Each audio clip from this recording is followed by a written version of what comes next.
qu'il avait un caractère de cochon, Max Ophuls. C'est dans la Montès, oui. Max Ophuls, pour qui j'avais une admiration, toujours d'ailleurs, sans borne.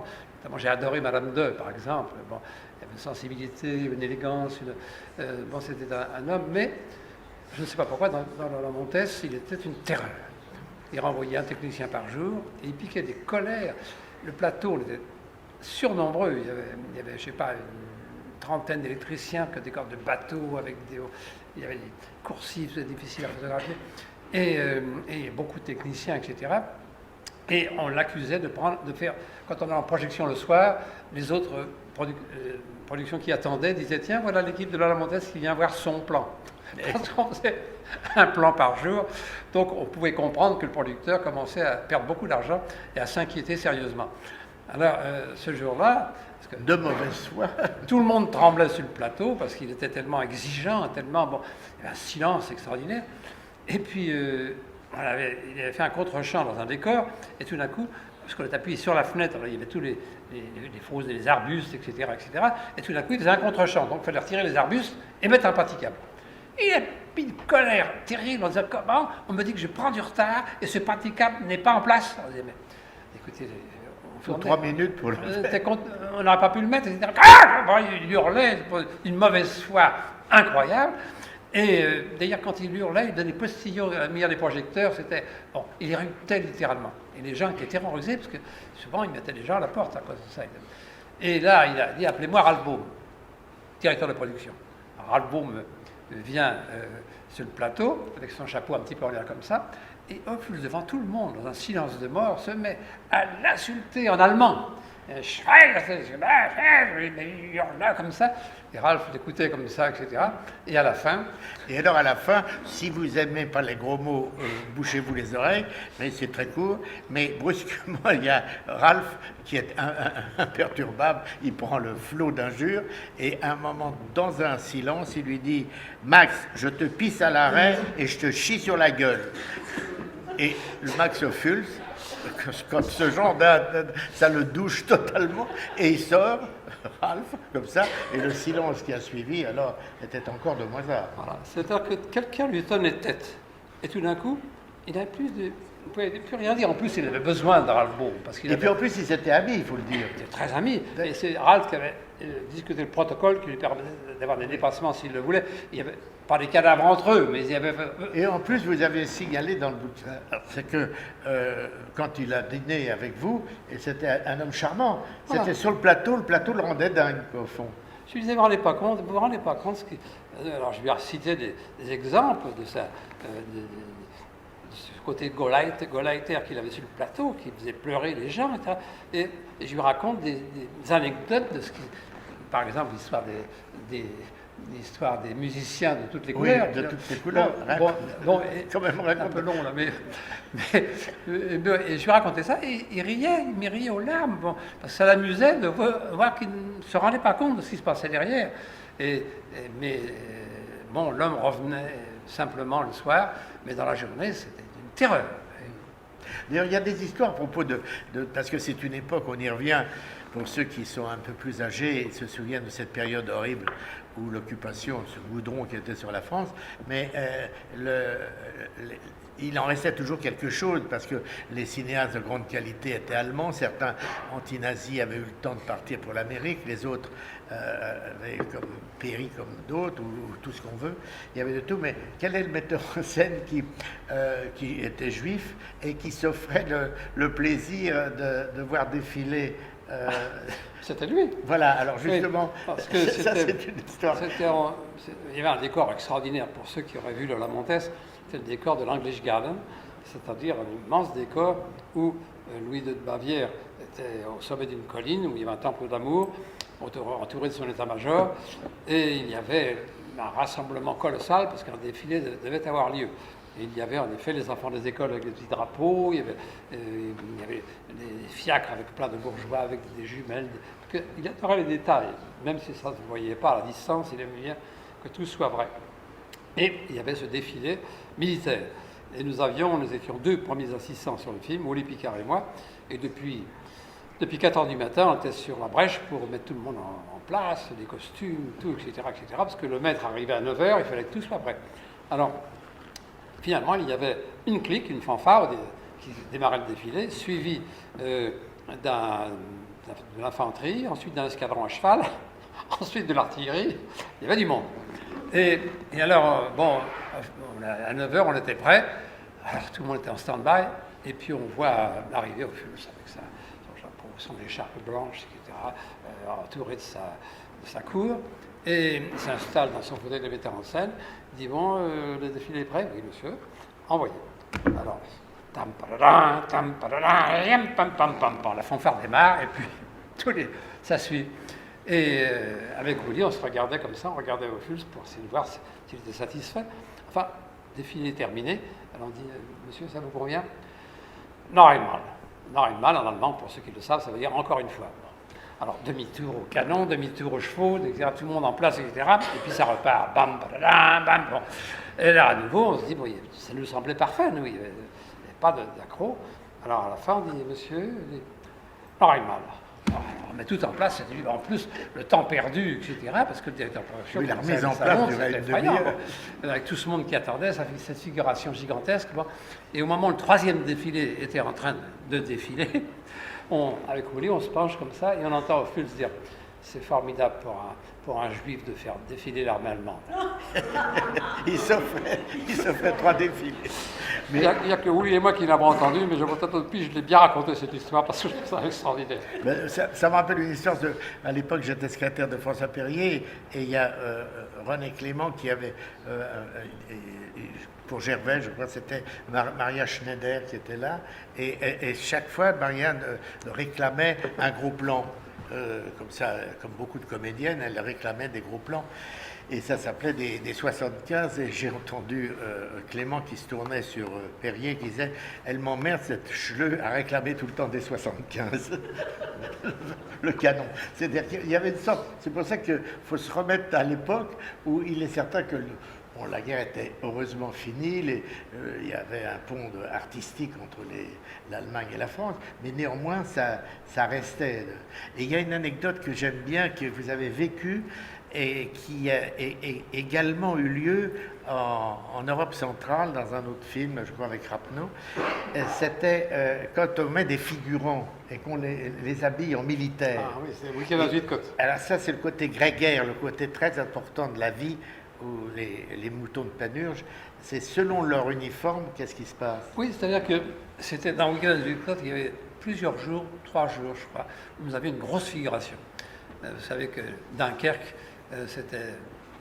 la plage était investie complètement par les troupes anglaises et françaises qui attendaient d'embarquer sous les bombardements, enfin les mitraillages allemands, et donc il fallait une figuration très importante. Et on avait recruté un jour environ 1500 figurants, ça fait beaucoup de monde. Et la veille, on les avait tous triés, parce qu'il y avait beaucoup de demandes. Et puis, je vois arriver Rosine Delamarre, qui était la costumière, qui vient, qui me dit, bon Claude, c'est bien, mais moi, les costumes, je les habille demain matin, il faut que je sache qui sont les Anglais, qui sont les officiers, qui sont les soldats. D'accord. Alors, je demande à mes assistants de réunir tout le monde, par bataillon, comme ça. Et puis, je dis, bon, celui-là anglais, celui-là officier, celui-là simple soldat, celui-là qui là. Je désigne tout le monde, et elle prenait des notes au fur et à mesure. Et là, le matin, dès l'aube, tout le monde était habillé, etc. On commence à tourner. Et puis, arrêt, déjeuner. Et là, je regarde, tous les officiers étaient ensemble, tous les soldats étaient ensemble. L'instinct grégaire... L'habit fait le moine, parce que c'est... Et il y a eu ça dans le film, avec des uniformes de Napoléon, je sais pas quoi, c'est exactement la même chose. C'est-à-dire que les officiers, ensemble, et... C'est tout à fait extraordinaire, ça, parce que vraiment... Alors, et si un soldat était venu s'asseoir à la table des officiers, il était très mal vu. On peut appeler ça la connerie humaine aussi, quand même, si on est plus direct. Ça peut être drôle. Alors, vous avez travaillé avec des gens très étonnants, parce qu'on a fréquenté les mêmes gens, puisqu'on a eu la même toile de fond. Mais vous avez travaillé avec Lucien Noël, avec Noël. Oui. Ce qui est oui. Alors, vous monsieur, avez fait un des Maïs bandits d'honneur. Exactement. Et puis il y avait les célèbres répliques sublimes. J'irai faire un peu de Vendetta s'il fait beau cet après-midi. C'est quand même un chef-d'œuvre. Ou des Maïs bandits aviateurs. Avec Fernanda, on est passé un mot. Qu'est-ce qu'on fait pour descendre? Le père tranquille. Oui, mais ça c'est très bien de vous. Ça, c'est vous la prochaine fois quand vous m'interviewerez. Mais revenons à Noël, qui était un homme qui avait un point commun avec vous, c'est qu'il avait une passion des femmes. Il adorait les dames. Vous adorez les dames. Et à ce propos, vous avez préféré toujours, enfin, vous dites, vous aimez beaucoup avoir des femmes à diriger comédiennes sur le plateau. Est-ce que c'est parce que vous les aimez simplement, ou est-ce que ce sont pour des sensibilités particulières de comédiennes, d'artistes? Ça vient de quoi, en dehors de votre préférence? Il y a aussi le hasard du scénario, mais c'est vrai que travailler avec Daniel Thompson, qui est une femme aussi, c'est différent. Parce que des fois, travailler avec Dabadi ou avec Jean-Claude Carrière, parfois, des choses nous semblaient évidentes. Et quand je travaillais avec Daniel, tout d'un coup, je disais, Mathieu, non, là, mais ça passe pas comme ça du tout. Avec les femmes, mais pas du tout. C'est dans l'erreur. Bon, donc c'était enrichissant. Mais concernant les comédiennes, c'est vrai que la gifle, c'était encore une fois un tout petit peu autobiographique. J'avais une fille, j'ai toujours une fille d'ailleurs. Enfin, j'ai 3 enfants, mais j'avais commencé par une fille. Et cette fille, c'était un petit peu l'héroïne du film. Bon, ça a été d'ailleurs Isabelle Adjani qui a fait le rôle, donc c'était pour cette raison-là. Ensuite, quand avec Daniel, on a travaillé sur le scénario de La Boum, bon, certain qu'il y avait une héroïne qui était aussi une fille, parce que c'est un peu Caroline, c'est un peu sa fille. Et puis en plus, il fallait que ce soit une fille, parce qu'il il y avait des questions vestimentaires, de coquetterie, un peu le trac vis-à-vis des garçons, ne connaissant pas encore trop, etc. Donc c'était vraiment une fille. Bon, là, on a découvert sa fille Marceau, qui avait 13 ans dans le film, donc c'est un peu ces raisons-là. Mais il n'y a pas d'autres... Bon, moi, j'aime autant les femmes que les hommes, c'est vrai. Mais dans le métier, avoir de très bons acteurs... Mais je veux dire que, je sais pas, prenons l'exemple, avoir Isabelle Huppert, vous avez plus de plaisir à la diriger qu'à diriger, si on veut... Sans doute, mais enfin, moi je travaille beaucoup en amont, c'est-à-dire que sur le plateau, la direction, moi je travaille beaucoup en amont, c'est-à-dire avant le film, on fait des lectures individuelles. Je ne prends pas les acteurs tous ensemble, c'est individuellement. On lit le scénario, on parle des scènes, de la psychologie du personnage, de son passé, même si on n'en parle pas dans le film. On construit un personnage, etc. Je travaille beaucoup avant. Mais une fois que je suis sur le plateau, les choses, c'est des indications techniques. Voilà, on va faire la scène numéro 42. Bon, tu pars d'ici, là, bon, etc. Là, j'ai explication un peu technique. Et comme me disait Noiret, Philippe me disait, écoute, si tu vois que je sors des rails, tu me remets sur les rails. Sinon, il savait ce qu'il fallait faire, on en avait parlé. C'est d'ailleurs amusant, parce qu'un jour, Noiret me racontait que le premier film qu'il faisait avec Hitchcock, il était impressionné, c'était Leto. Et à un moment donné, il ose s'approcher du maître, parce qu'il y avait beaucoup de monde sur le plateau, c'est impressionnant. La messe. Hein. Et il s'approche de lui, il dit, maître, je vais juste poser une question. Dans la scène que nous allons tourner là, pourriez me parler un peu de mon personnage pour que je sois ce que vous désirez que je sois. Bon, alors, Hitchcock un visage absolument... mais ne bougeait pas d'un poil, il n'y avait aucune expression. Et dit, vous voyez là-bas, le monsieur là-bas oui, on regarde, il fait oui, c'est le chef opérateur. Ah, oui, oui, oui. Eh bien, c'est lui qui fait la lumière, n'est-ce pas? Oui. Vous êtes acteur, oui. Alors jouez. D'ailleurs, ceux qui étaient là pour Thierry Lhermitte, je me répéterai, mais j'adore tellement cette histoire. C'est Daniel Gélin tournait avec Hitchcock. Il a été engagé et il m'avait raconté l'histoire. On avait été le chercher à Orly à l'époque. Et sur le plateau, il y avait une petite starlette stupide, je ne sais pas pour ceux qui m'ont déjà entendu, vraiment stupide, un pléonasme, là, totalement idiote, comme ça, et qui a, dans ce silence de messe, parce que sur le plateau d'Hitchcock, c'était vraiment la messe. Et cette petite dinde, à un moment, dans le silence total, fait maître, je me permets de vous rappeler que mon bon profil est celui-là. Mais glacé. il répond pas, personne, figé.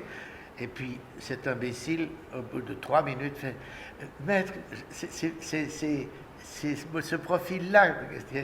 Et dans un silence glacial, il y a Hitchcock qui fait Votre meilleur profil, mademoiselle, vous êtes assise dessus. Je ne sais pas, mais j'apprécie. Regardez ça. Ça valait quand même la peine. Merci.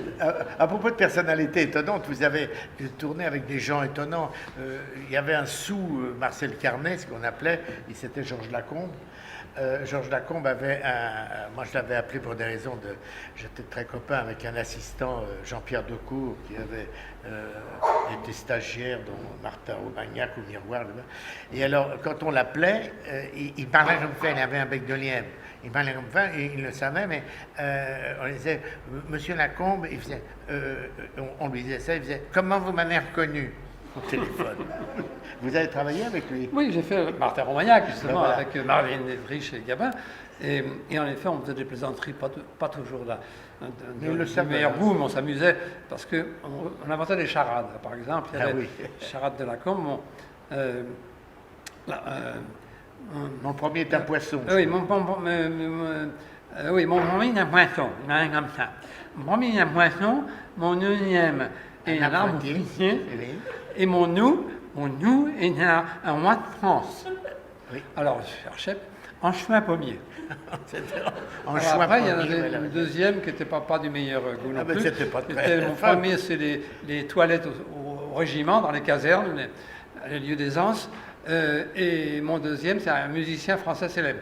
Et mon nous, c'est une impératrice d'Europe centrale. Alors, qu'est-ce que c'est? Latrine de Bussy. Latrine. Alors, vous voyez, ça ne volait pas très haut, mais en plus, c'était quand même charmant. Et il n'ignorait pas qu'on faisait des plaisanteries comme ça, mais il en riait lui aussi. Il n'a pas fait des chefs-d'œuvre, mais il a fait des films qui sont regardables, quoi. Tout à fait.